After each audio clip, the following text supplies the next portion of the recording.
પશ્ચિમ બંગાળના મુખ્યમંત્રીએ મુખ્ય ચૂંટણી કમિશનરને સ્પાઇડરમેન કહી વહીવટી હસ્તક્ષેપ સામે રોષ ઠાલવ્યો।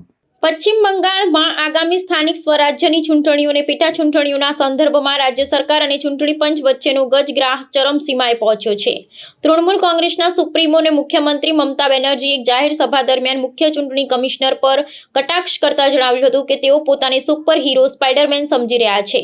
મુખ્યમંત્રીએ આક્ષેપ કર્યો હતો કે ચૂંટણી પંચ નિષ્પક્ષ રીતે કાર્ય કરવાને બદલે કેન્દ્ર સરકારના ઇશારે રાજ્યના વહીવટી તંત્રમાં બિનજરૂરી હસ્તક્ષેપ કરી રહ્યું છે, જેનાથી ફેડરલ માળખાને નુકસાન પહોંચી રહ્યું છે। આ વિશ્લેષણ મુજબ મુખ્યમંત્રીએ પંચ દ્વારા લેવામાં આવેલા તાજેતરના સ્થાનાંતરણ અને સુરક્ષા દળોની તૈનાતીના નિર્ણયને પક્ષપાતી ગણાવ્યા છે। મમતા બેનર્જીએ સ્પષ્ટપણે કહ્યું હતું કે બંધારણીય હોદ્દા પર બેઠેલી વ્યક્તિ પોતાની સત્તાનો દુરુપયોગ કરી જનતા દ્વારા ચૂંટાયેલી સરકારના અધિકારો પર તરાપ મારવી જોઈએ નહીં। પશ્ચિમ બંગાળના રાજકારણમાં આ નિવેદને સત્તાધારી પક્ષ અને સ્વાયત્ત સંસ્થાઓ વચ્ચેના સંઘર્ષના એક નવા પ્રકરણ તરીકે જોવામાં આવી રહ્યું છે, જેમાં રાજ્યના ગૌરવ અને પ્રાદેશિક સત્તાના મુદ્દાઓને પ્રાધાન્ય આપવામાં આવ્યું છે। আর মনে রাখবেন, ওদের সাথে আছে ইডি, ওদের সাথে আছে সিবিআই, ওদের সাথে আছে ইনকাম ট্যাক্স, ওদের সাথে আছে সিআইএসএফ, ওদের সাথে আছে বিএসএফ, ওদের সাথে আছে এসএসবি, ওদের সাথে সব এজেন্সি ভাইরা আছে। কিন্তু যতই এজেন্সি থাকুক, আমরা বলি যতই দেখাও ইডি সিবিআই 26-এর ভোটে করবে বাই বাই।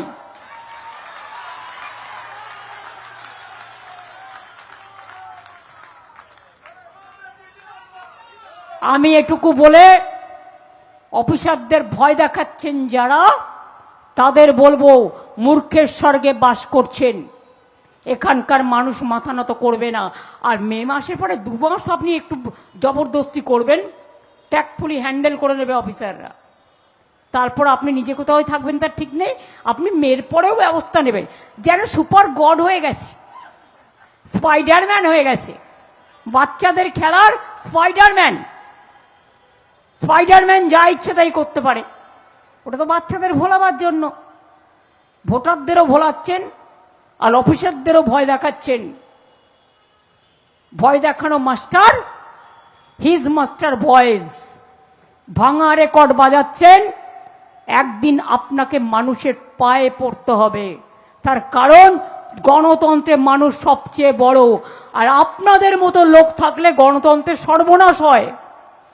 দেশ বেঁচেছে বিজেপি, গণতন্ত্র বেঁচেছে, সংবিধান বেঁচেছে, ভারতবর্ষের সম্মান বেঁচেছে, সব বেঁচে দিয়েছে, বাকি তো কিছু নেই। তাই বাংলাটা শুধু দখল করতে পারছে না, আর সব তো জোর করে ভয় দেখিয়ে দখল করে নিয়েছে। তাই বাংলার জন্য হয়েছে হ্যাংলা, রাজনৈতিক হ্যাংলা। তাই ওই যে সবাই বাচ্চারা স্লোগান দিচ্ছিলেন যে যতই করো হামলা, জিতবে বাংলা, জিতবে কিন্তু বাংলা, আবার জিতবে বাংলা।